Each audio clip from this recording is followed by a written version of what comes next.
by Jordan Maxwell. That's why it's a special edition. Hello, Jordan. How are you? Well, I think okay. We'll find out soon. Well, Jordan, I tell you, I was scared because I heard that you had a heart attack, and you were the last guest I had on the show. You're my favorite guest actually to have on. I haven't had a guest in months because you're my favorite guest to have on. So when I heard that, I was literally heartbroken. But you sound good. You sound real good, man. Well, I'm feeling a little bit better. Yeah, it was a close call, but I'm still here. So. Sound tough as nails as usual. Tough as nails, and we're covering a very, very tough topic. And the topic of today's show is esoteric Saturn mystery explained. And who better than to explain this than you, right, Jordan? Well, I guess, introduced this idea. Yes. Because I don't recall ever seeing anyone talking about it until, I don't know, 10 years ago or so. I did a series of articles on Saturn. Maybe it was even 15 years ago now. Time passes so fast. But right. I did a few articles and I did a video, and I started doing some radio shows 10 to 15 years ago on the planet Saturn. And no, at that point, I had never heard anyone talking about it. And I kind of follow all the researchers around the world. And now, of course, it's everywhere. Right.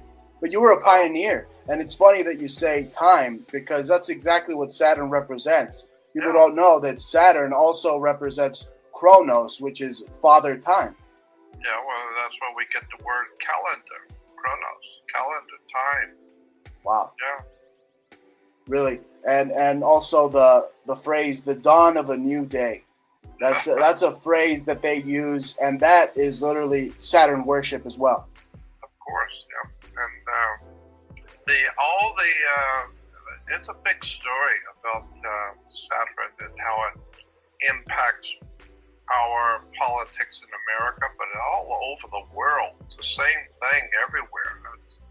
Communism uses the symbols, yes. Nazism uses them, fascism uses them.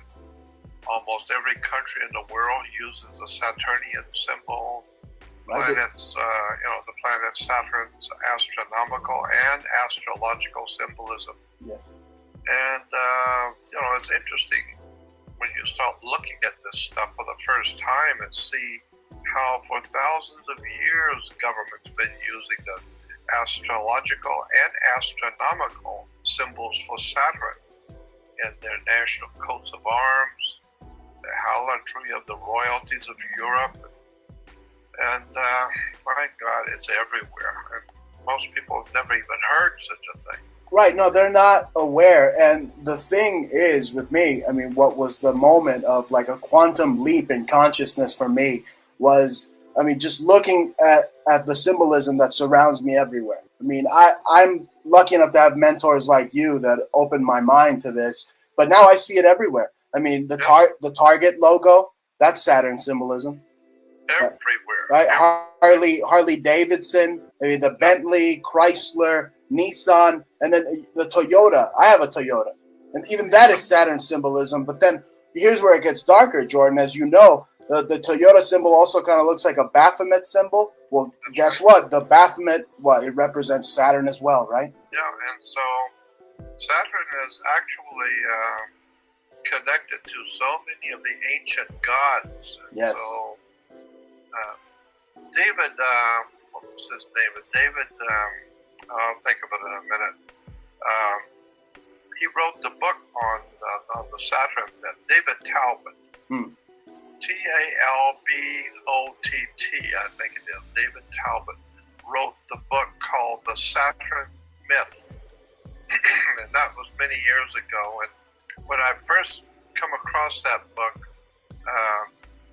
it really moved me to contact him. And I ended up being in his company. I ended up helping him finance some of his big projects for him. Nice.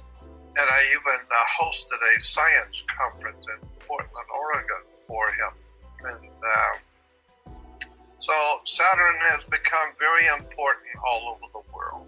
To show you how it's interwoven into our lives and we don't even know it, the Jewish religion, Judaism, is based on the worship of Saturn. Islam has Saturnian symbols all over it. Right. The Kaaba in Saudi Arabia, the Kaaba is Right, Saturnian. that cube from Mecca. Also, what the tefillin, right? The wrap. All has to do with the planet Saturn. And, so when you see the Arabs and the Muslims marching around the black square called Mecca, right? That's Saturnian. That's Saturn. Wow. And then when you see kids getting out of college and high school and then graduating with the square martyr board and the tassel, that's a Saturn symbol. And black robes. So there's just so much that is Saturn, but people don't know that. So again, I think the most interesting and the most important is the ancient worship of Saturn, how it has been the foundation for Judaism, and ultimately for out of Judaism, for Christianity and Islam.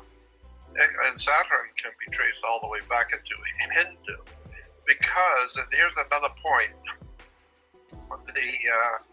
the Jewish religion, Christianity, and Islam, all three are based on a mother religion. All three are based on another religion, which is Hindu. Right.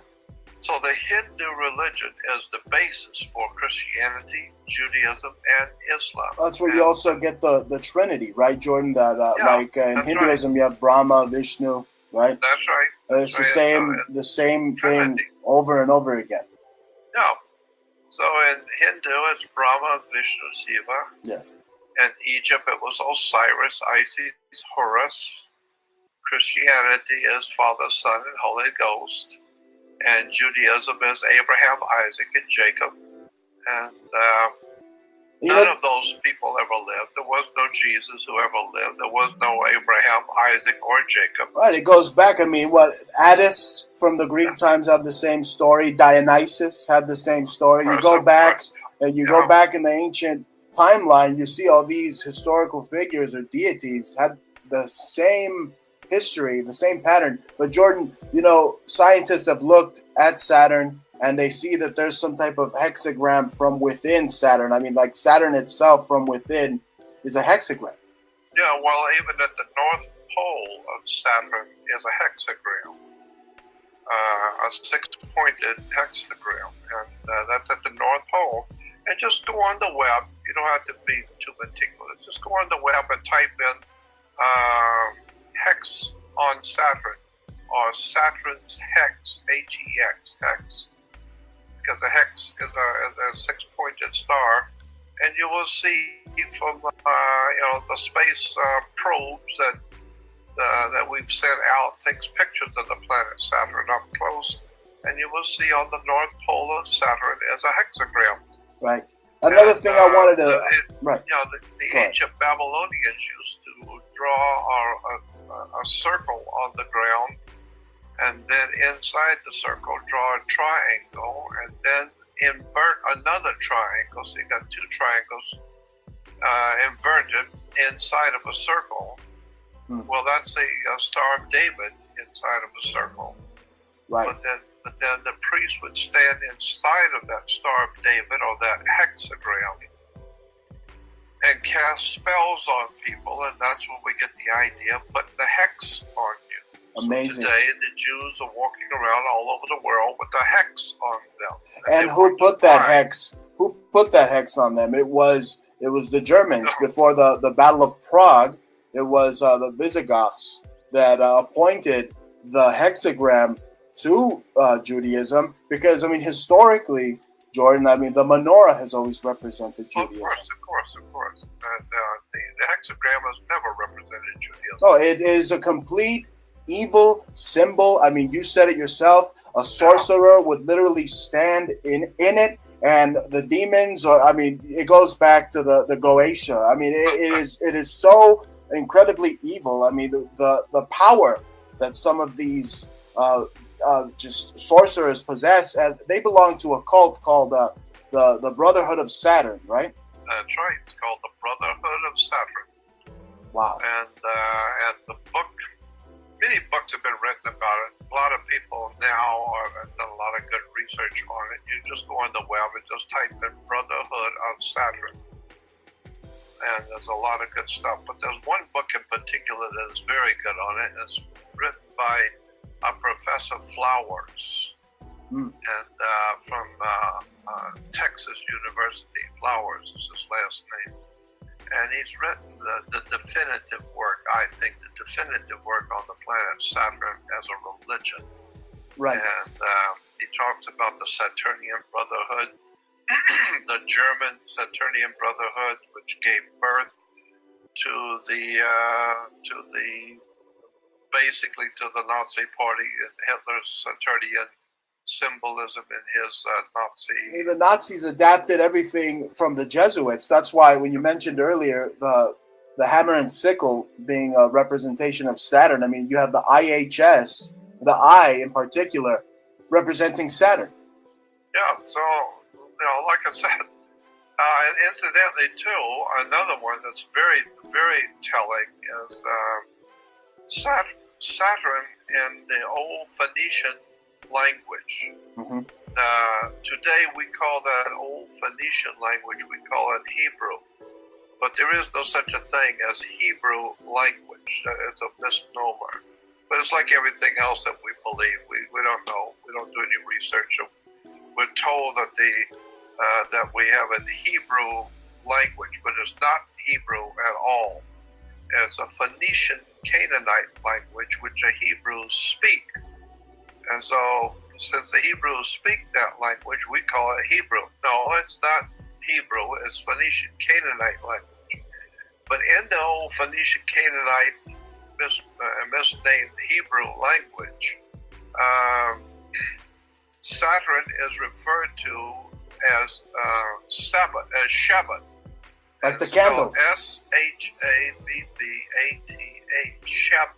Shabbat. Like the candles, right? Well, yeah. Or like and the so, Shabbat candle. That's right. And so Shabbat is Saturn in the Phoenician language. And so therefore, if you're going to worship Saturn or Shabbat, you do that on Saturn's day. Saturn's day is called the Sabbath, not Sabbath, Shabbat. And so today we have Christians and Jews keeping holy the Sabbath, never ever realizing Sabbath is Shabbat, and Shabbat is Saturn. What about Saturday? Well, I'm saying that this is why the Jews still worship Shabbat or Saturn on Saturn's day. Right. Saturn's day or Saturday. And so that's why the Jews go to temple on Saturday. The very word temple, meaning house of El. El means the house of El. Well, in the old ancient languages in the Middle East, another word for the planet Saturn was El, E-L. And so the house of El, or the Temp El, was the house of worship of El, or the worship of Saturn. Wow. And, so when you start looking into the actual beginnings of Judaism, Christianity, and Islam, and see how it's all related to the old ancient religion coming out of the Hindu. Right. And then you look at the symbols where the gods, like in Hebrew, one of the main gods, Yahweh, and he's standing with a circle around him. The Jews in Hollywood today are still making movies, about their God. We go to movies not realizing Well, That's today what the I movies would are all say about. it's more like the Nazis in Hollywood that pretty much discovered Rustic Canyon, like we talked beforehand as well. I mean, Yeah, we don't even know who the true Jews really are. I mean, it's like the I know. synagogue of Yeah, Satan. I mean, the Nazis had this breeding program, and you don't know if they have Mischling or Lebensborn. It's I know. literally ridiculous. But you mentioned the word El and how it was referred to Saturn, and right there you have Elohim, and elite. That's right. That's where you get words like that. That's right. And then you understand that in Egypt they had the worship of Isis. Right. A long time ago, there was the worship of a female deity called Isis, which was spelled I-S-I-S. Horus's mother. Yeah, and that's what we hear even a lot today about terrorist organizations. Oh, and where is it happening, Jordan? Where is it happening? In France and Isis. That's right. That's what And the people don't even see it. They don't care. They're too stupefied playing Pokemon Go. They don't care about these things. Well, again, that's important that the very word Paris, if you look up the etymology of the city of Paris, it will tell you originally that city was Isis. P-A-R, then I-S-I-S. Isis. Then they dropped one of the I-S and just made it Paris. But it's Isis. And anyway, it's a hell of a story about how so many religions and government symbols and seals and words and terms and religions are all based on the planet Saturn. I mean, the corporate world alone, Jordan. I mean, we mentioned the Target logo. I mean, cars like Nissan, Chrysler, Toyota. I mean, even the car company Saturn has it's called Saturn. And even your girlfriend's handbag, you buy her a handbag, the Chanel logo, that's Saturn worship. And it's proliferated through the media with these pop bubblegum artists. You got your Lady Gagas, you got your Beyoncés wearing these big Baphomet rings. I mean, the jewelry, the attire, all meant to praise Saturn. I mean, even Madonna dedicated a Super Bowl to Saturn. I know, it's quite and Saturn was also referred to as the inhibitor. One of the traits of the god and the planet and the god named Saturn. One of the traits of that god, which is also one of the astrological traits of the planet, is that the god was the inhibitor, one who inhibits you, one who holds you back. And so therefore, Saturnian institutions, Saturn's institutions, we could say are the military, the police department, the mafia, the sheriff's department, government, any organization or institution which has the power to put you in jail or kill you or hold you back and hold you down and keep you from doing what you want to do is a Saturnian. That's Saturn, the inhibitor. And so the ancient people we call the Hebrews realized that Saturn was the inhibitor, or one who holds you back. And so they decided that on the day that they worshiped Saturn, they would do nothing. So they called it the Sabbath, which again comes from Shabbat. But the point I'm making is that the Jews do nothing on Sabbath. They don't do much of anything. I pretty much just hang out on that day. That's right. But the reason why is because Saturn was the inhibitor. Wow. And if he's going to inhibit you, meaning if he's going to hold you back and not let you do this, he's not going to let you do that, he's going to hold you back and teach you a lesson, then the Jews said, well, if he's going to hold us back, why don't we just do nothing? You know, Jordan, Saturn's starting to remind me of my parents. They were kind of inhibitors. You know, with a name like that, I mean, Saturnian power. don't they call Saturn also the Dark Lord, or the Dark Sun, or the Black Sun, or the Lord of the Rings? I mean, that's Lord of the Rings. You get that movie from there as well. I know. That's why women wear wedding rings, and men get married wearing a wedding ring, and women wear the earrings. Lord of the Ring has to do with the planet Saturn. So when women are wearing earrings, they are showing respect for their god Saturn. Wow. So, like I said, people wear rings all the time, never realizing where the idea of the ring comes from. It comes from the Lord of the Rings, Saturn. Absolutely. They call Saturn the red planet. And then let's just break down some words here. Saturn is the red planet. And then Saturn, you have Satan, you have Saturnalia, you have Satanism, you have Santa wearing red. It's all there. Yeah. If you just take the word Santa, S-A-N-T-A, and move the A and the T, it becomes Satan, S-A-T-A-N. Wow. It's the same 5 letters. Satan, Santa. But then when you get into that connection with Santa and Satan, that takes you back to the Old Testament, the Bible, and to Isaiah 14. 14th chapter of Isaiah, 14:12 through 14, where it talks about, oh, how you have fallen from heaven, you son of the dawn, and you have said, the scripture says that Satan or Lucifer or the evil one has said in his heart, I shall go up into the uttermost reaches of the north, and I shall be like the Most High. And so this is why Santa comes from the North Pole, because the scripture says in Isaiah 14:12 that Lucifer will go up into the north. And wow. So there's all kinds of connections like that.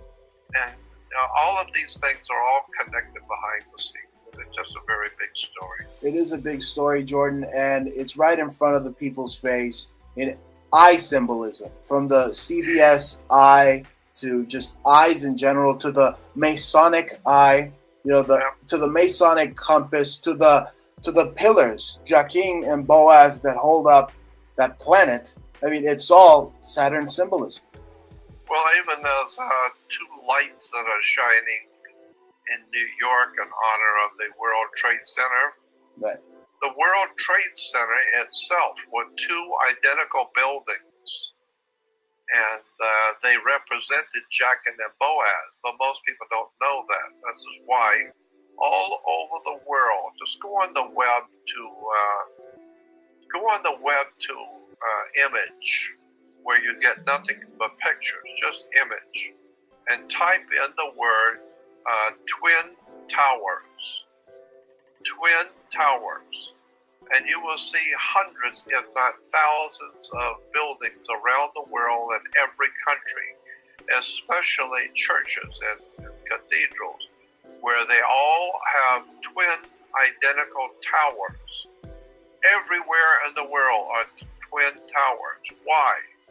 Because it represents Jachin and Boaz. Now that's another whole incredible connection behind the scene to religious symbolism and architecture all over the earth. So there's always been a connection behind the scenes of all things connected.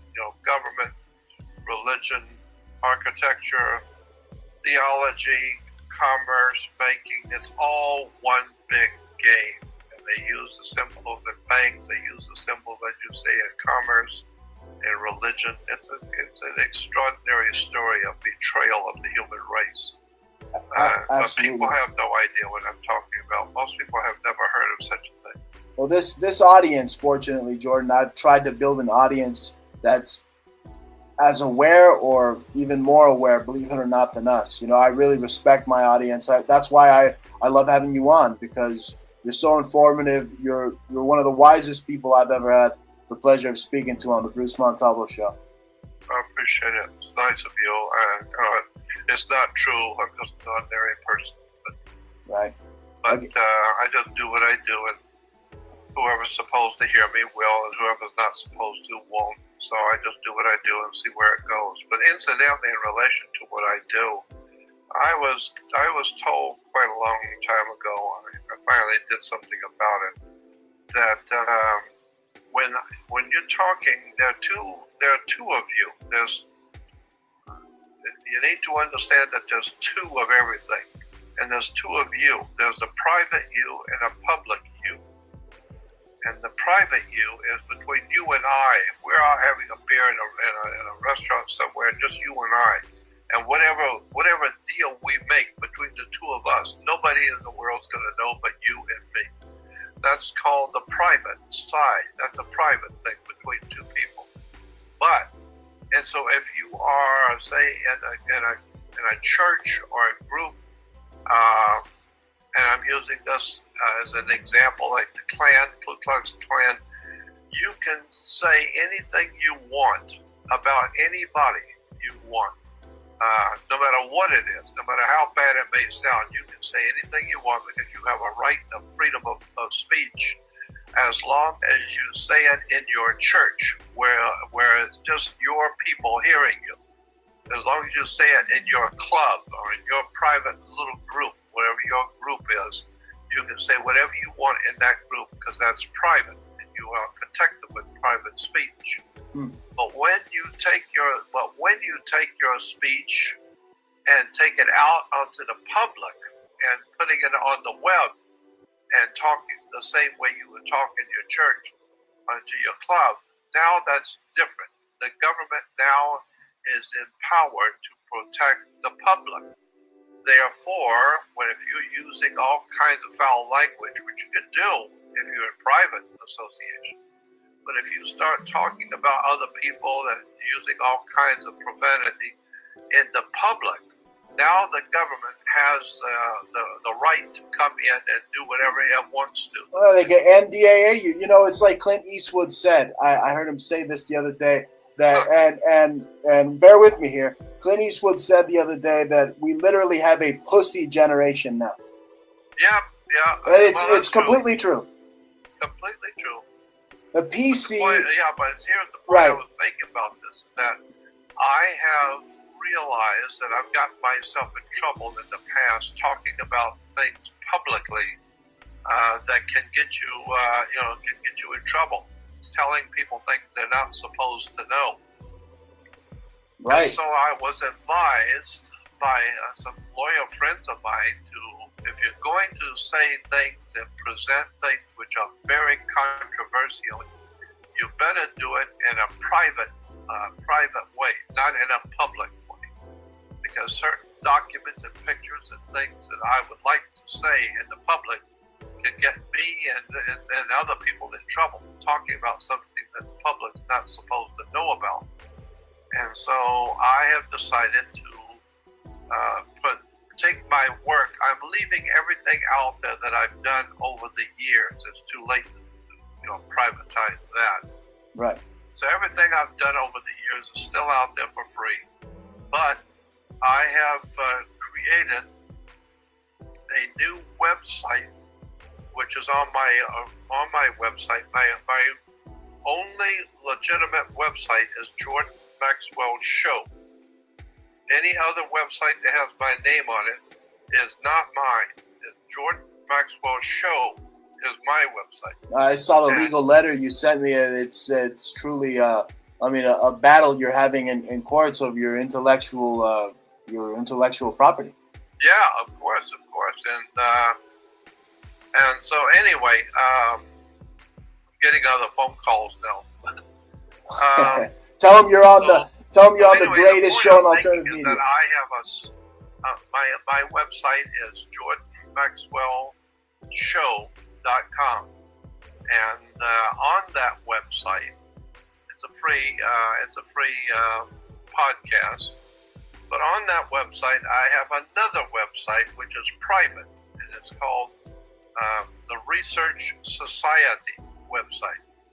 Research Society. So if you go on jordanmaxwellshow.com, you will see a button that says to join the Research Society. All that is just another website that I have put out there now that's a private. You have to join the research society. Right, and they get to have exclusive, maybe one-on-one talks like I'm having with you, breaking down just crazy esoteric topics like this with literally a esoteric researcher, a scholar. I mean, one of the best in the field, Jordan Maxwell. Well, that's exactly what I've done. I've put all of my stuff. I haven't even begun. I mean, it's enormous now, but I haven't even begun to upload everything. I'm just doing a little bit every day, but I'm putting up pictures and documents and articles and audio and video and all kinds of research materials on all kinds of controversial subjects. And little by little, I'm downloading and uploading all kinds of research materials. A lot of it is just controversial. Some of it's very, very controversial. Right. And so I'm doing that on a private website called Research Society. So go on my website to Jordan Maxwell Show, and you will see a button that says join the Research Society website. Join it. Click on it. Join. Absolutely. People got to support your work. I mean, I've supported your work. Books, great books like Matrix of Power. I mean, you have Symbols, Sex, and the Stars. I mean, just amazing work like that. You will speak to people exclusively in the Research Society.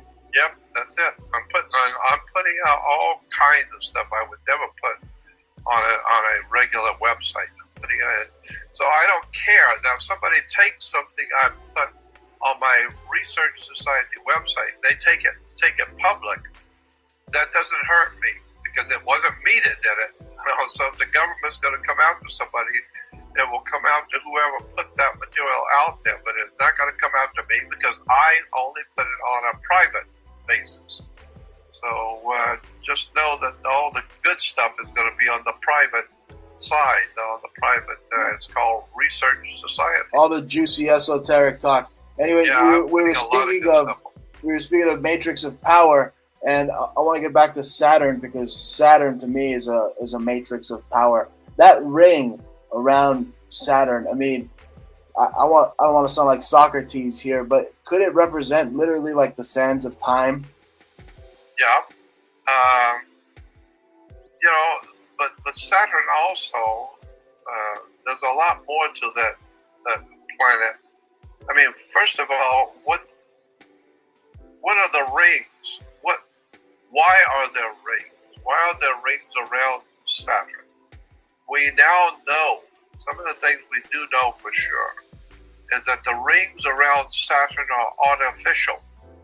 Somebody has made them. They were artificially made. And we now know, because we've got pictures when the space probes went past Saturn taking pictures, we now have pictures of a spaceship that is creating a new ring. And the ring is like 99% done. And the ship itself, which is creating that ring, is almost finished with it. It's got a little bit more to go, and then it will be completed, that ring. But that spaceship that we have pictures of, that's creating that most recent ring, is estimated to be at least 3,200 miles wide. One ship the size of from Los Angeles to Maine. Dear God. 3,200 miles wide. This ship doesn't belong to NASA, definitely, right? The Nazis over in NASA. It does not belong to NASA. And NASA, NASA itself, the United States does not belong to NASA itself, the logo for NASA is Saturn worship as well. Yeah, I know. So anyway, I just a lot of interesting stuff out there about the planet Saturn, about religion, and of course how Saturn is the basis for our laws and our institutions and our educational systems. Our universities and colleges are based on Saturn. Right. And when you graduate, you come out with a black square mortarboard and black robes. I also heard you say that when you go through school and you go through their system, right? Their education, and you become illuminated. Yeah. And so, I mean, they got all the words are there, but I want to talk about the rings again. I mean, could it be some type of frequency band that? I mean, you said there's some type of ship. I can't wrap my mind around a huge ship creating the rings of Saturn. Literally, I mean, you told me it's ships creating a ring around Saturn. Yeah. As a matter of fact, the book. See, I talked with the NASA scientist who wrote that book. Wow.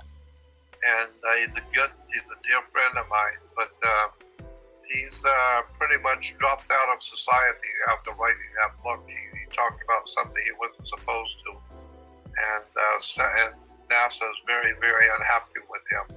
But he's that ring, Jordan. I mean, could it be some type of frequency band? I mean, is it like a space-time continuum? I mean, you said earlier in the show, and this intrigued me, that there's two versions of oneself. I mean, there's the public and private, but then there are also those that say that we're living in an artificial reality, and a lot of it has to be revolve around Saturn and possibly this ring around Saturn. Yeah, well, I mean, I've heard scientists I've talked to in private mentioned some interesting concepts about the ring around Saturn. There has been one school of thought is that ring represents a dish, like a communication dish, an uplink to a satellite. Wow. And that dish is an electromagnetic dish that can send and receive frequencies from deep space, from thousands of light years away.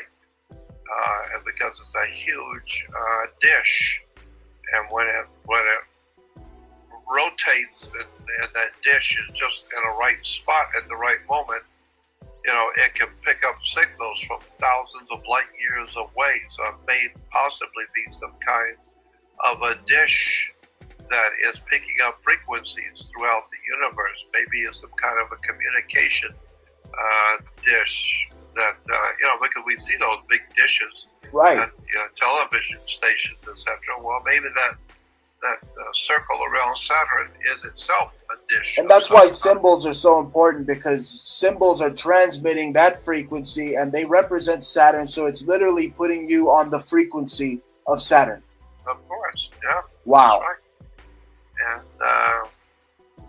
so like I said, I mean, it's in religion, it's in movies, it's in commerce, it's in banking, government, education. Corporate world.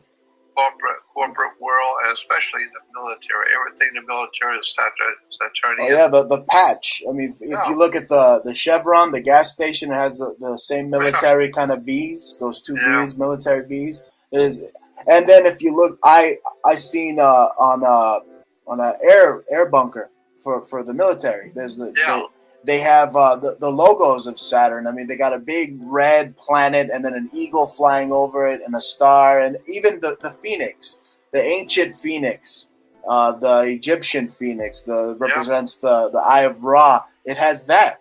That is Saturn worship. I know. Well, again, Saturn is a very important planet. It's the inhibitor. It's the one that the Jews worship today. Of course, the Jewish religion has quite an interesting history. First of all, what you need to understand about the Jewish religion, it is not, and I repeat, Judaism is not a BC religion.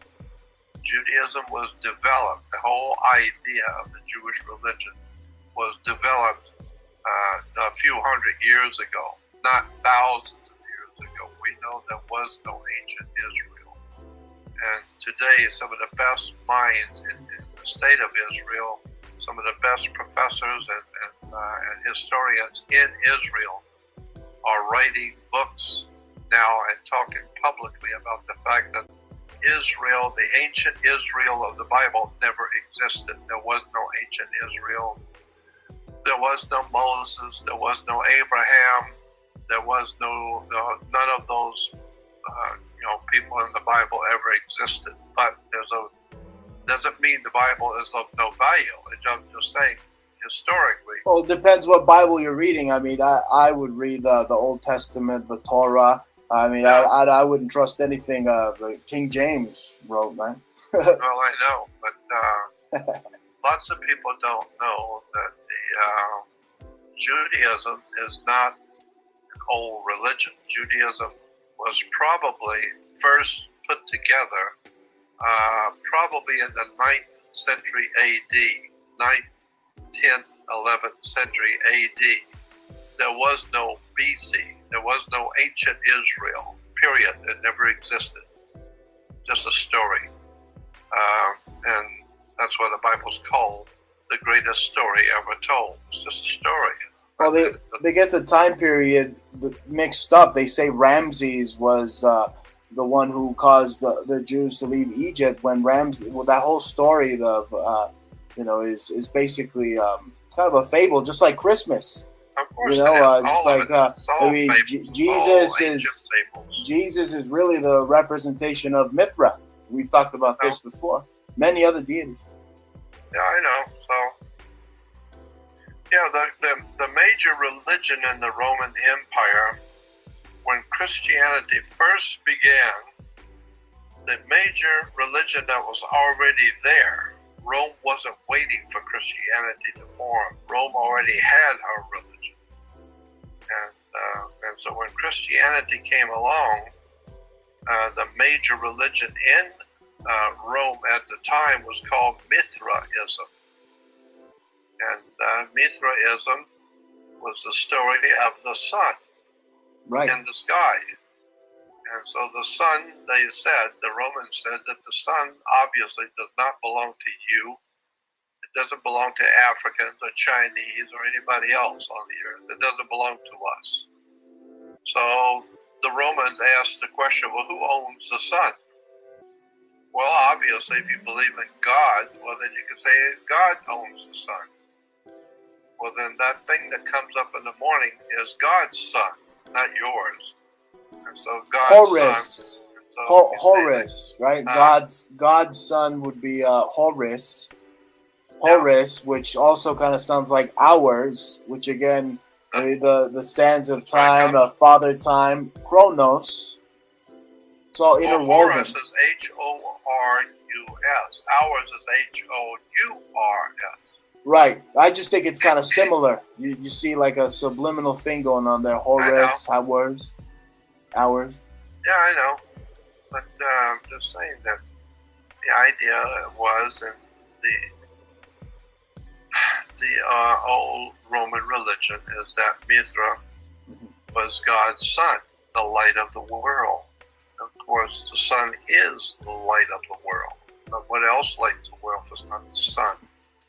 And so the sun, in Mithraism, the sun had 12 helpers. That was the 12 signs of the zodiac, of the 12 months of the year. Right. So now you've got God's son with his chosen 12. Right, which could represent the summer solstice. Actually, it does represent the summer solstice, the Templar cross. I mean, again, it's kind of hard to figure out if it's Saturn worship or sun worship, but then also you have the way that the sun would sit, or the way Saturn would sit, that it kind of looks like it had a little beard or something. So that you see in all these religions, men are wearing the beards, and it is Islam and Judaism, they have the beards. Again, even having a beard could be Saturn worship. Yeah, well, because it's used in all the worship of Saturn. The men wear beards. God has a beard, right? Yeah. Anyway, it's just very interesting religion, theology, and my God, we could talk about theology all night long on stuff that people have no idea in the world. Absolutely. I mean, how many people are going to church and never realize where the word church really comes from, what it means? And it would shock you when you find out what the word church really means, where it came from. You've said the Scottish word, it was kirk. That's right, kirk. Kerk or Kirk, either way. Right. Kirk. So if you're a Christian and you're living in Scotland on Sunday morning, you're going to Kirk, which is like Captain Kirk on the good ship Enterprise. Remember on Star Trek? That's right. Kirk is Scottish for church.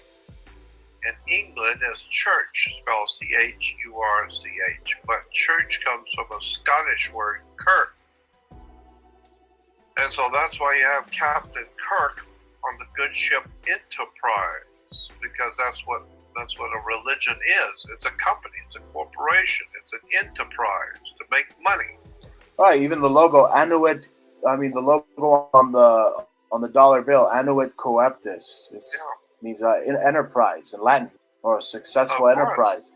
That's right. Jordan, I wanted to ask you, how do you think ancient man saw Saturn thousands of years ago? Well, see, that's another point. Right. Because I just wanted to tell you, I saw Saturn from a telescope in New York City. I was in New York City, and there were these amateur astrologers out there. They had a pretty nice telescope. I went in there, and they said, "There's Saturn right there." I took a look at it, and it looked so minuscule. I could barely see it. How could they detail today? All the hieroglyphics and everything, how they detail Saturn to this day. How do we just know what it is? The Chinese, the most ancient Chinese dynasties, always painted drew the planet Saturn with rings.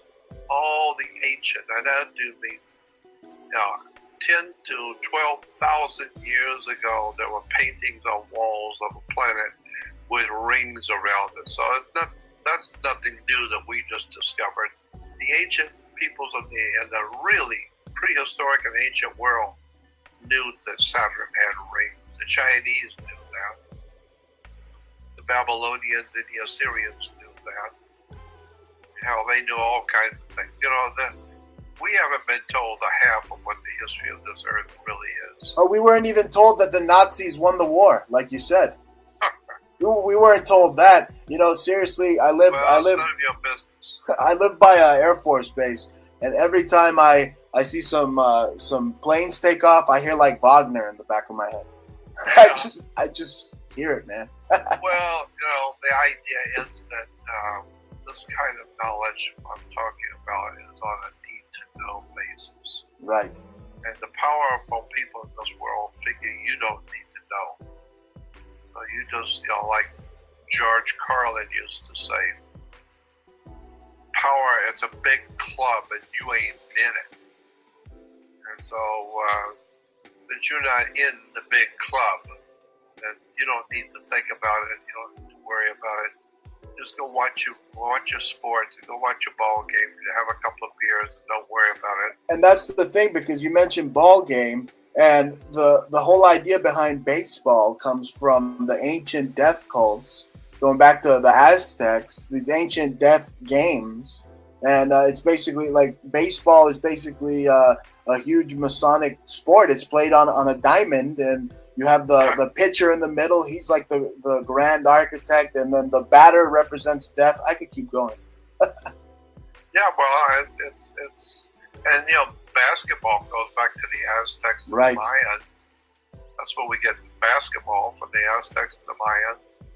And the only difference in the game was in the Aztec system, playing basketball, if your team lost, you died. Yeah. That was the way they played it back then. Right. So you got a good Toluca. team. Toluca. That was the game Toluca. Yeah. So if you got a bad team and you lose, that's all right. You won't lose but once. They kill you. That's it. They wouldn't let the Clippers keep playing if that was the case today. Let me tell you that. Anyway, Jordan, let's cover some more symbolism here for Saturn. So many symbols. I mentioned the Rosicrucians. Their whole symbol. It's Saturn with the wingspan. But then there's also something else that needs to be said that's very important. And that is that many, many thousands of years ago, I'm talking about maybe 25, 30, maybe 50,000 years or more ago, we know that the planet Saturn was considered to be the sun. There was a time when the planet Saturn was perceived to be the sun. And so today, when you go out at night and see the stars and understand the 9 planets in our solar system, and then the sun and the moon and all the planets, people do not realize that the planets in our solar system are not necessarily today where they were 20,000 years ago, maybe 30,000 years ago. Mars is not where it is today. Saturn is not where it is today. Maybe the 9 planets were in different places, and something happened, and now today we have the 9 planets. But that's not the way they were for thousands and thousands of years ago. They were in different places. They were in different spots in our solar system. And so we know that Saturn was very, very close to the Earth. At one time, many countless thousands of years ago, the planet Saturn was very close to the Earth. It took up probably 1/4 to 1/3 of our sky at night. Wow. 1/3 of our sky was the planet Saturn. How do we know that? Because the ancient and prehistoric drawings on cave walls and paintings going back, 5, 6, 7,000 or more years ago, they show the planet clearly with rings and in relation to the other stars, in relation to the moon, that the planet Saturn was reflecting the light from our sun. But when it reflected the light, it was so huge and it lit up the Earth because it was so close to the Earth. And so Saturn was referred to and considered to be the ancient sun. And because the ancient sun was the planet Saturn, and Saturn's color was always black, that's where you get the Nazis with the black sun. Right. And the black sun is used in symbolism and demonism. Right. Devil worship. The black sun is always very important. Right. In masonry, you see the black sun. You see it in between the pillars of Joachim and Boas. You see them holding up this black sun. That's Saturn. And all of that goes back to 10, 12,000, maybe 20,000, maybe 30,000 years ago. Wow. And you mentioned that it's directly related to Satanism. I mean, when the politicians, when they do the devil horns sign, that's Saturn. And, I find it so funny. I'm watching this reality show that we call the presidential race. And I see Donald Trump up there and Hillary Clinton, and they're both doing the Hitler Sieg Heil. The people are cheering. And they're doing it in front of the people. Then they're doing the 666 okay kind of like hand sign. The phallic sign. They're doing that sign. And Donald Trump must do it like every 3 seconds. But then I look at the logo for the Republican Party itself, and they went from having the stars a little bit upright to inverting them like pentagrams. That's right. So and at the DNC, the latest DNC, they literally had the stage set up as the eye of a Horus. Again, we just mentioned that Saturn was considered the old sun, so it's basically Saturn worship at the DNC, and it's Saturn worship all over the Republican Party. Of course it is. All over Nazism, all over communism. Saturn is the inhibitor. Well, that's what communism and Nazism and fascism do. And they inhibit the human race. These the people that are descendant of Nazis, they're like the legendary from the books. So they're like the Amalek. You heard that, the Amalekite. Yeah, I know. Right. So in this type of frequency, I mean, they're literally like what we could consider in a metaphysical world. We go through the frequencies of Saturn. These people here today, could these descendants of Nazis, I mean, they could very well be, that are running the world, they could very well be like these metaphysical reptilians, according to Saturn. Yeah, well, what did the ancient Gnostics in Egypt call the world rulers? They call them, what was the word they called them? I always forget that word. Archons. Yes. The word archon. Archons were said to be the hidden masters of the world. Wow. These Illuminati masters who you have never seen. And I know that's true. The real people in power on this earth you have never heard of, you've never seen them, you never will see them. You'll never see them, you'll never know their name, and you'll never hear anything about them. But you know their history. The people who really run the planet. You know their history, and you know they're hell-bent on slaughtering Jews. I mean, it continues to this day. I mean, you could say what you want about the Judaism, but I mean, the Catholics, the Jesuits, they're literally in the business of killing Jews. They've been killing Jews since the Inquisition, and they're still doing it today. I mean, they're trying to vilify the Jewish people by saying that the Rothschilds are Jewish. I mean, they're Anglo-Saxon. They're German. Yeah, I know that. Yeah, and there's a big difference between speaking Hebrew and Yiddish, which is a German form of Hebrew. Yeah, there's a whole story there too. But then the Romans were especially haters of the Jewish people. But but then again, they also killed lots of people. So there's a whole history to the European presence of the Vatican. You know, there's an old saying that all roads lead to Rome. Right. And that's true, because all the subjects that you want to bring up, wars and violence and terror and all that kind of stuff and corruption, all of those roads lead back to Rome. It's still the same old Roman Empire today. And with the Saturn worship, that leads directly to Rome's doorstep. Sure does. No doubt about that. Amazing, Jordan. Well, Jordan, give out your websites. Once again, we're running a little short on time. Thank you for doing this hour-long special broadcast with me. It's been one heck of a ride here. Let me tell you, what an amazing show. Tell our listeners where they can find your stuff. Just go to my website, JordanMaxwellShow.com, and join my Research Society website. It's right there, JordanMaxwellShow.com. Go there and you'll see Research Society, and all it is just a new website in which I'm putting all the good stuff. I'm not putting it out for free, and I'm not putting it out in public anymore. I'm putting it only for those who care about my work. Tell me about it. I should charge for this show. I mean, all the truth bombs we put out on this show, I should charge the people at least $5.50 for this show. This is I should be able to have at least some beer money with this show, right? I know. Yeah, I know. It's about Hebrew. Doing this stuff for many years for free.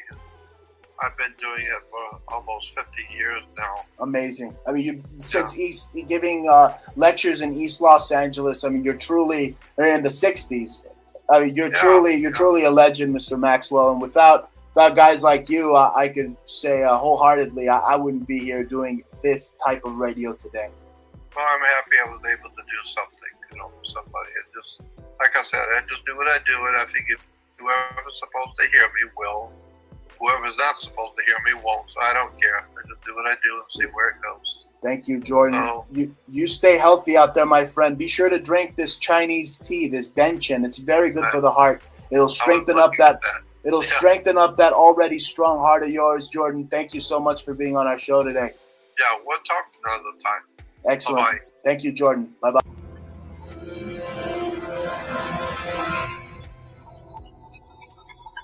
Welcome to the Jordan Maxwell Show. Jordan Maxwell has been an esoteric scholar and a preeminent researcher in the fields of astrotheology and religion for 52 years. He is well respected by thousands of open-minded free thinkers around the globe, many of which have been waiting for years for him to do his own show. It's finally his time. Jordan has been studying a plethora of interesting, thought-provoking subject matter his entire life. He's been teaching seminars, giving speeches, writing books, and basically sharing his wisdom all over the planet. The objective of the Jordan Maxwell Show is for Jordan to share what he's learned in his lifetime with everybody who cares to listen for free. So help Jordan spread the word. Repost this link and share it with your friends. You can find all the podcast episodes on our website at jordanmaxwellshow.com, where you can also find links to both Facebook and Twitter. You can subscribe to the Jordan Maxwell Show on iTunes. Just search for The Jordan Maxwell Show. The objective of the show is to give Jordan a free form in a social setting amongst friends on his own schedule. He'll lead us through a matrix of politics, history, religion, biology, and astrology, among other topics, in his own way, on his own time, and at his own pace. As time goes on, we will narrow in on more specific topics and host many special guests. Jordan, what did you want to accomplish on this show? I want to do this show because I want to make it available. See, when I was growing up, I wanted to know. I was into everything. I was researching and studying everything I could get my hands on, and I wanted to know. I wanted knowledge. And so I really appreciated, more than anyone will know, I really appreciated speakers, teachers, authors, writers, people who were the leading authorities in that day that I could go to and listen, go to seminars and sit and listen to them and learn from them and write down their sources of their information and go back and get the books and read. So I was traveling all over California and all the museums and all the federal and state depositories, all kinds of research libraries. I lived out at UCLA and USC stacks.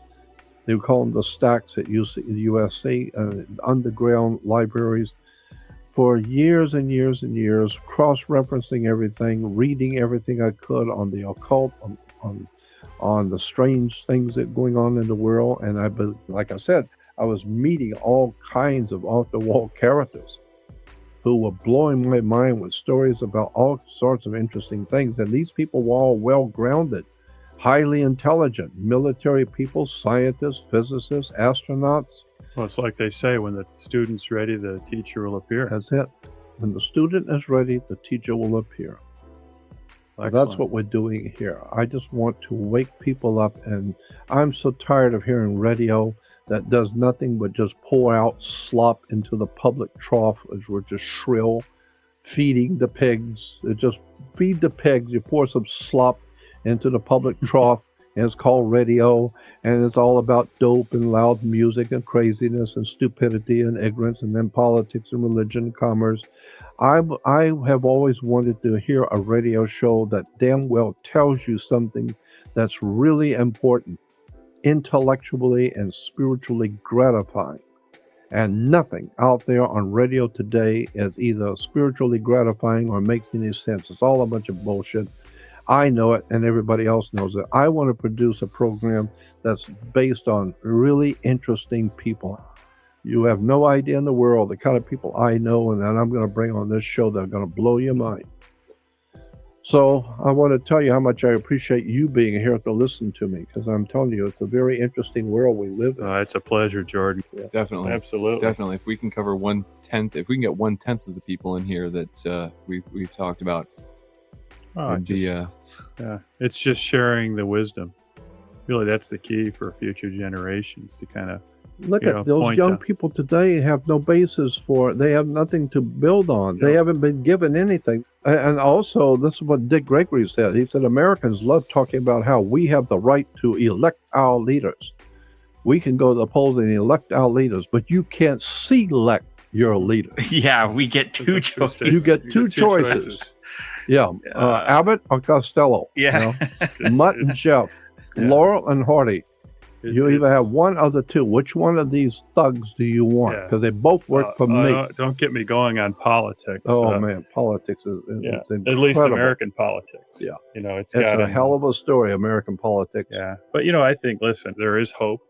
Well, like I You know. said, there's a light at the end of the tunnel. It's a train coming. Yeah, and as you know, you've lived all over and experienced all kinds of culture.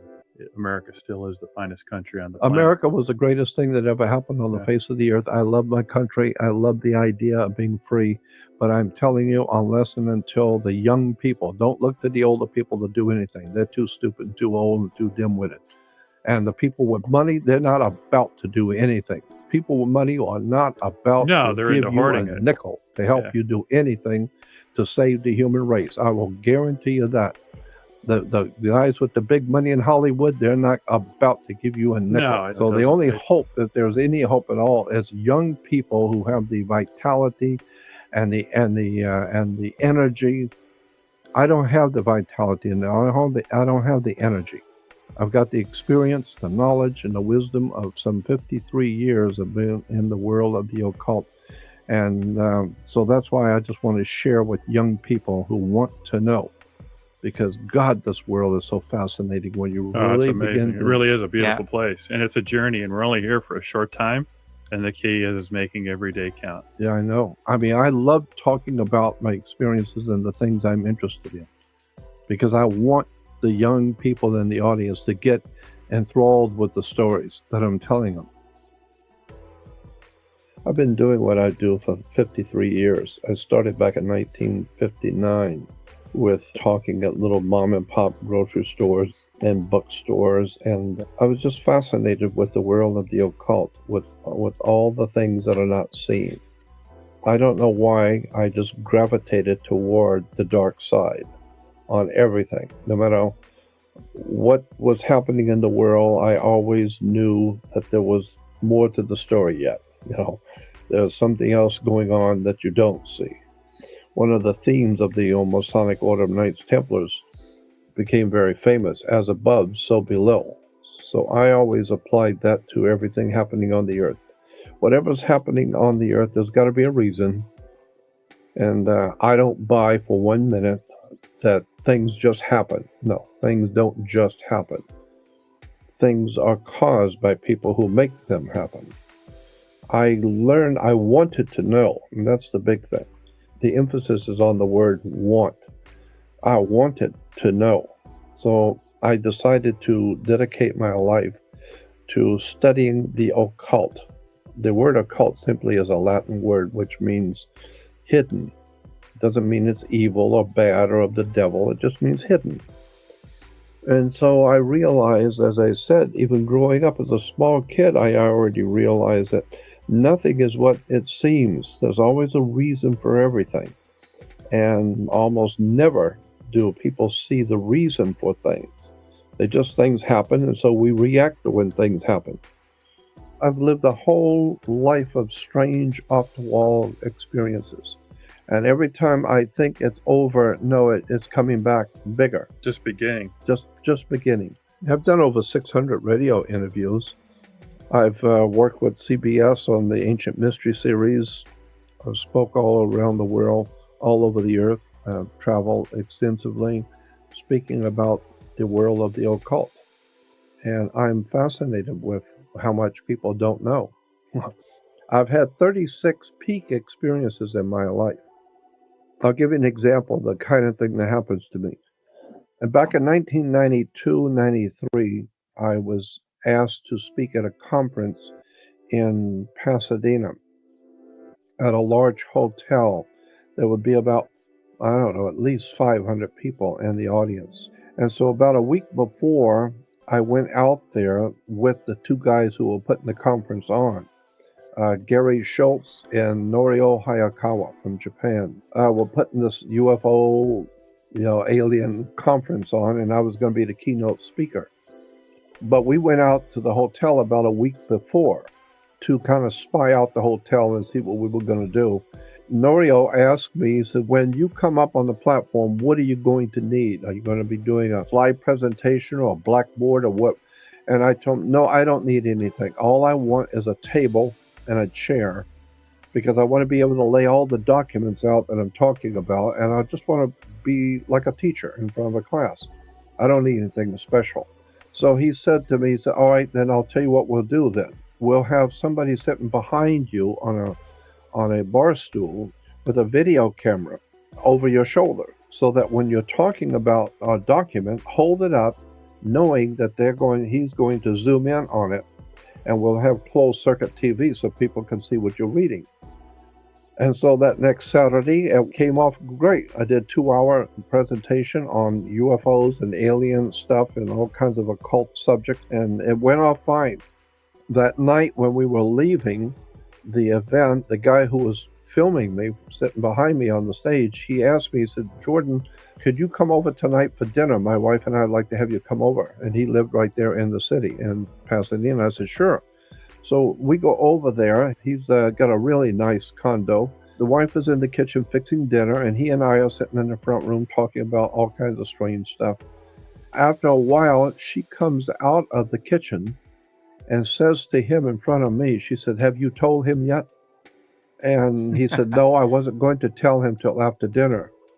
And I thought to myself, "Oh God, not again. I don't like it. Surprises." So I said to him, I said, "What do you mean you were going to tell me? Tell me what?" And he said, "We had an ulterior motive for inviting you here." He said, "I've told this story to so many people over the last many years, and my wife has heard it so many times. Now I'm going to tell you the story." He said, "I just turned 50 years old. And when I was 17 years old, I was back on the East Coast. And one morning, I was out of school for the summer, and I was thumbing my way north to stay with my cousin. And he said, an old man picked me up in a pickup truck. And he said the truck was filthy, dirty, falling apart. And the old man looked to be at least 90 years old. And he said, but at least it's a ride." So he says, when I got in, this old man began to tell me everything about me and my family. He was absolutely correct. He knew everything about my dad's job, my mother, her friends, my sister. The whole time we're driving, he was telling me all about my life. Deja How vu. and how I'm doing in school, what my sister's boyfriend's doing, and how my dad's doing in business. And he said everything he was telling me was exactly right. And he said, I was amazed as a kid. Who is this old man in this dirty, beat-up truck that was telling me this stuff? And he says, and when we stopped, when he let me out, he said, everything I've told you up to now was to entertain you and get your attention. Now I'm going to tell you something important. After you're 50 years old, you're going to be on the other side of this country. And one morning, you're going to be on a stage with a man sitting at a table with a lot of papers. And you're going to have a camera. That technology does not exist, but it will then.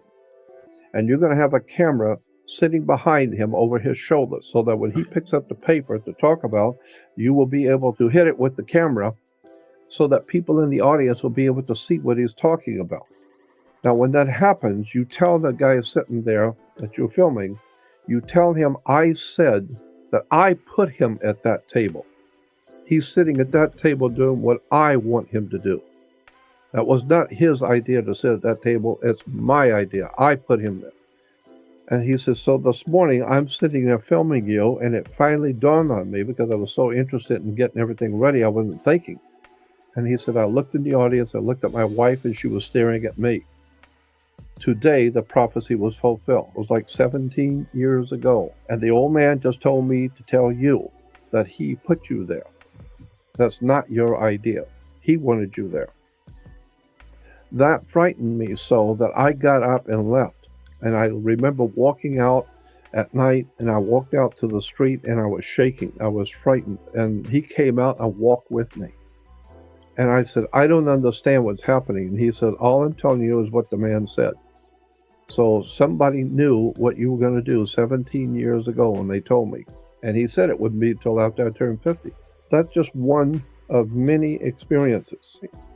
Because I'd had so many experiences before that, it was just one more devastating blow that tells me that it doesn't seem to me that anybody is in control of anything.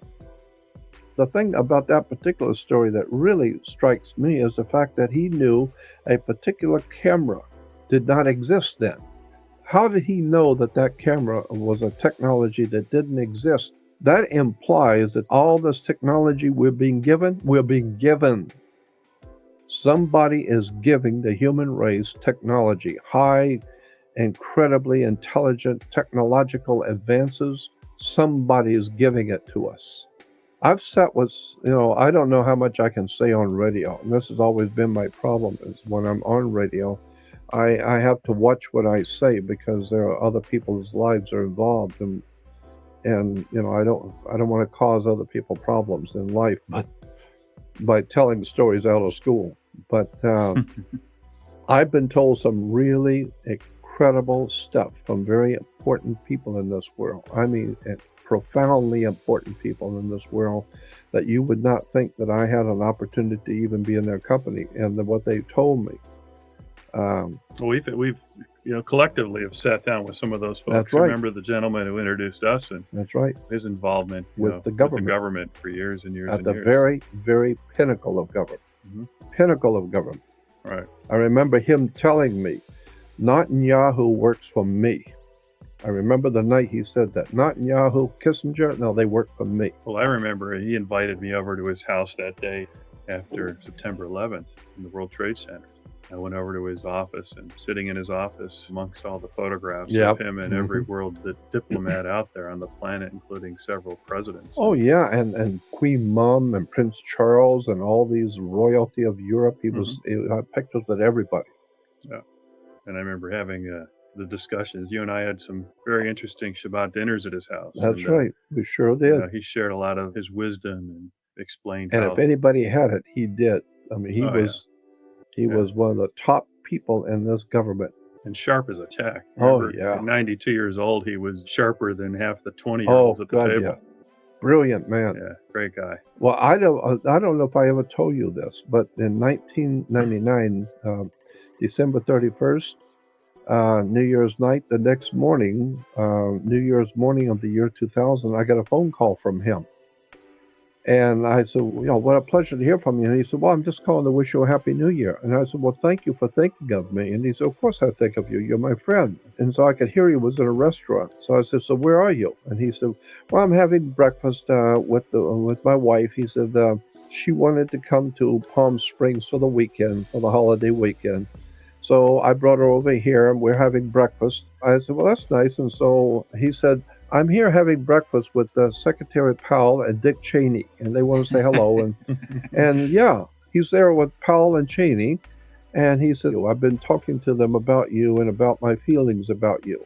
I was just amazed. And so we talked, and I talked to his wife for a few minutes, and then that was it. And so then when she handed the phone back to him, he said, well, you will be coming to dinner next week. And I said, yes, I will, Doc.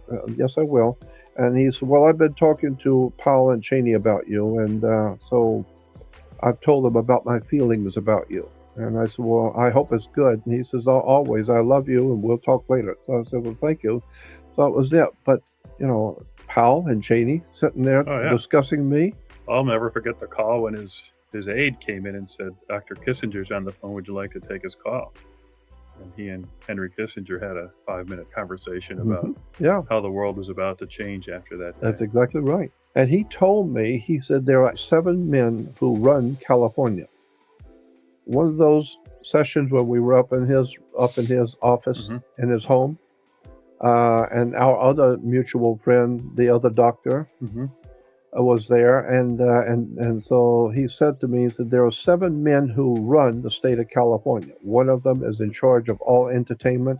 One is over agriculture. One is over the mineral resources of California. Another one's over the corporations and international corporations. But basically, the power of California is in the hands of 7 men, and they work directly for me. I hired them.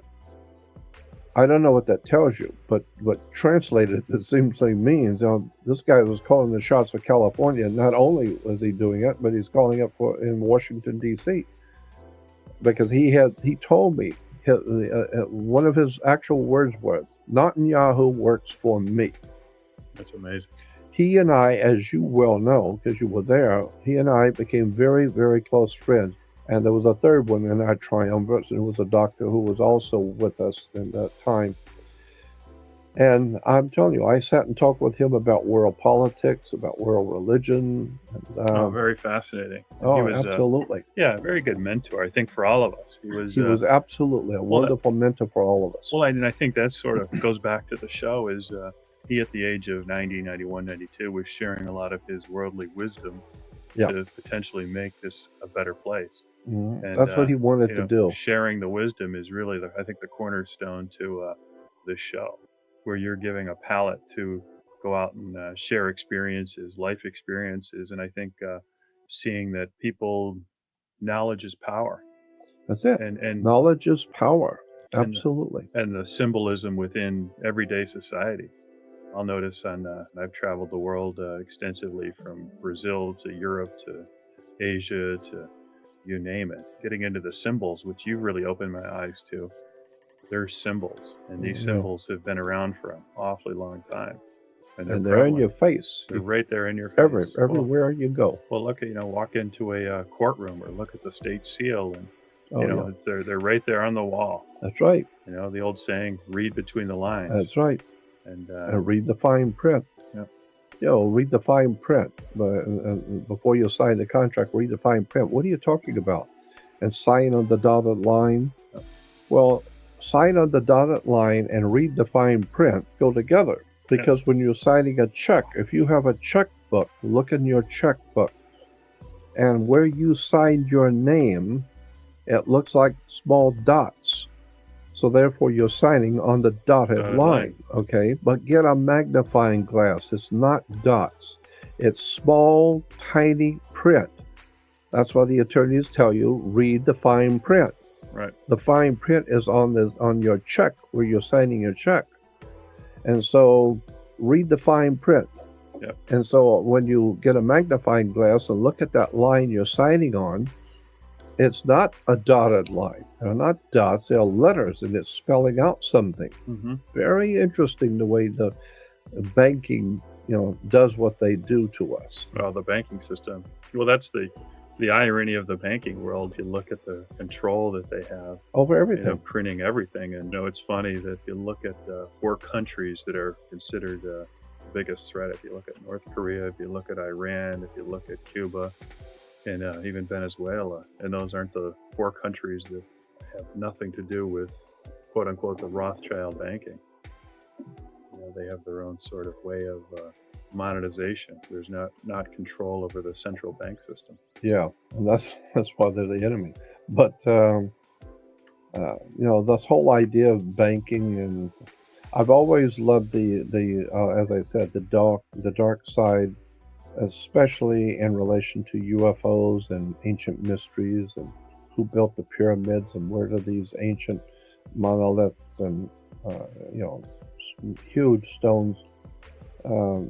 I've been to Egypt 3 times. I spoke in Cairo 3 different times, and we went to the pyramids. And I have to say that we were right across the street from the pyramids. We stayed, and so every night we would just sit out on the patio upstairs. It was 6 stories up, and on the patio we look right across the street at the Sphinx is right there. And then right behind it on the Giza Plateau, the plateau above it was the pyramids. And so every night there was a light music show. We'd sit out there on 7 stories up on the roof, watching the show every night. But the pyramids are strange for me. I was not as impressed with the pyramids as I thought I would be, although and the reason why I think is because your mind does not comprehend, even when you're looking at them across the street, your mind does not comprehend how big these things really are until you get there. You drive up, it's about 2 or 3 blocks, and you have to drive up there to the Giza Plateau. Well, they're right there in front of you, but wait till you get there. Then you begin to see how large they really are. And that's very impressive. But the thing that blows my mind is when you go inside the Great Pyramid. The Great Pyramid is not the middle one. The middle one is the one that everyone always sees. No, that's not the Great Pyramid of Giza. It's the one before it is the Great Pyramid of Giza. The one in the middle is very impressive, but that's not, in point of fact, the Great Pyramid of Egypt. And when you go inside the Great Pyramid, it's a mind trip. I'm just amazed at the size of the stones inside that gallery when you're climbing up the gallery, walking up this long. Have you ever been in the Great? I've not been there yet. No. Oh, it's incredible. Absolutely. Road trip. Yeah. It's a mind trip inside how old the do you Great think Pyramid. they really are? Because there's a lot of controversy. Oh, over the true absolutely. age of Lots of controversy. Well, the Egyptians told Herodotus that they had no idea who built the pyramids. So when Herodotus, the Greek historian, that was back, I don't know, before Alexander the Great, or right around that time, when the Greeks went into Egypt, the people that were not Egyptians, they were Arabic, but they told Herodotus, we don't know who built them. I have no idea. Well, even the Great Pyramid, they say they're even finding controversy of what it really was. And there's never. I'll tell you one thing we know for sure, that it wasn't. Mm-hmm. And the one thing we know for sure that it wasn't is what all of our schools teach that it was, and that is the Great Pyramid. All three pyramids were tombs for the pharaohs. Not true. That is ludicrous on the face of it.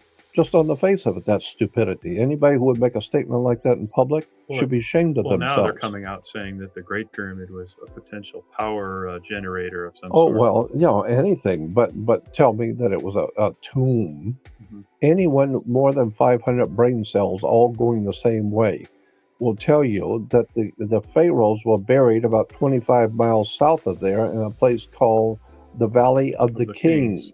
Yep. That's where the pharaohs are buried. There's no pharaohs or anybody buried in any pyramids, and they were not tombs to start with. So when you understand that the three, and you just mentioned it, those three pyramids at a particular time of the year, the Orion's belt is directly overhead. And Orion's belt, there's three very bright stars, but one of them is a little off center. The last one's a little off center. The other two are in straight line, but the third one is a little one, and it's off centered a little bit. That's exactly what the pyramids are. The two great pyramids, and then there's a third pyramid which is a little off center. Well, it coincides with the Orion's belt. Exactly, perfect. So what I'm saying is that the pyramids were anything but burial tombs. No, there was nobody buried in those tombs. Well, look, and they all the same ones. The Mayans. You also look at the same thing. The Indians, the Indian temples, and the one I found fascinating we were discussing earlier is off the coast of Cuba, 2 miles under the surface of the ocean. Yeah, they've been able to find a duplicate of the same Giza plateau with the pyramids to scale. Yeah, and they also line up with Orion. Well, and what about the pyramid that's found on the floor of the Atlantic Ocean, right off the coast of Florida? There's a big pyramid sitting out on the floor of the Atlantic Ocean. Now, people don't know about it. It's because it doesn't really have anything to do with football or sports or basketball. So what the hell is how the hell important could it be? It's just a pyramid sitting out there on the damn ocean floor. Well, how do you find out about it? Yeah, well, the way it was found is that one of the doctors that worked at the from the story I heard is that he was worked at the Oceanographic Institute in Miami, I think it is. And he was flying his own plane with a friend one day out over the Bahama Banks, which is 10 miles north of the island of Bimini and the Bermuda Triangle. 10 miles north of Bimini is an area called the Bahama Banks.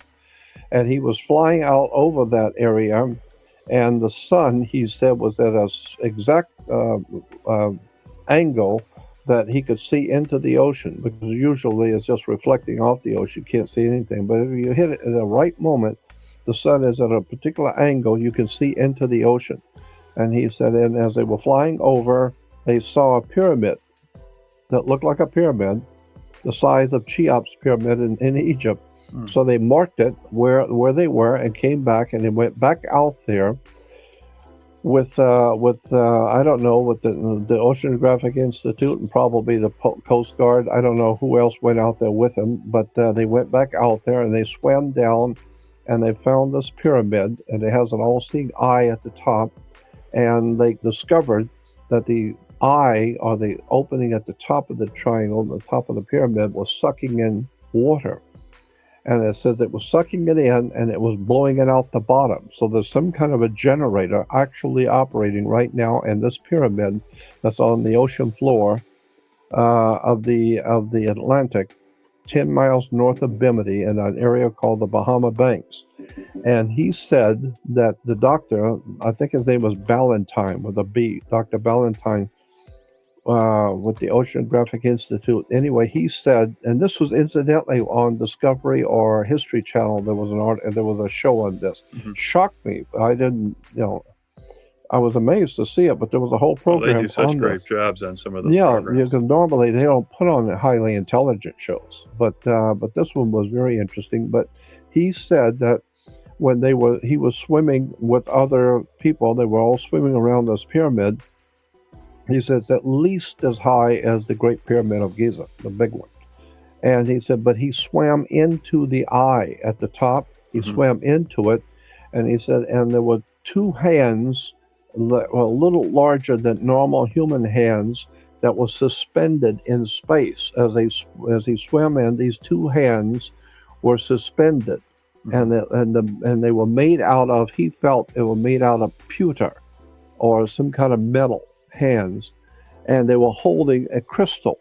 And he said, I popped the crystal out of the hands, and he said the hands are just suspended in space. You've seen that actually in a lot of the architecture of the time. You'll see that with the double hands. The double hands, holding connected something together, holding something. Well, that's kind of getting back to the pyramid here. I know. I mean, when people look at a dollar bill and have no idea in the world what they're looking at. Maybe this is a good place to break. We could talk a very long time about symbols on the dollar bill. So there's going to be a lot of different guests, and many of them have their own books and articles that they've written, or videos that they have produced, their seminars, etc. And so when I'm introducing these people to you, you'll want to get maybe their books and their videos, etc. So you can get all of that, of course, at Amazon, because Amazon carries a lot of the articles and the books and videos that I'll be talking about. And you're learning from the best of the best teachers. We have a deal with Amazon, and it's very simple. If you like what we're doing here and you want to support Jordan and this show, you just go to Amazon. By clicking the Amazon link on our homepage, doing your online shopping, and Amazon will support us. And it won't cost you anything more. Well, people, there's a lot to learn and we need to wake up. Thank you for the support.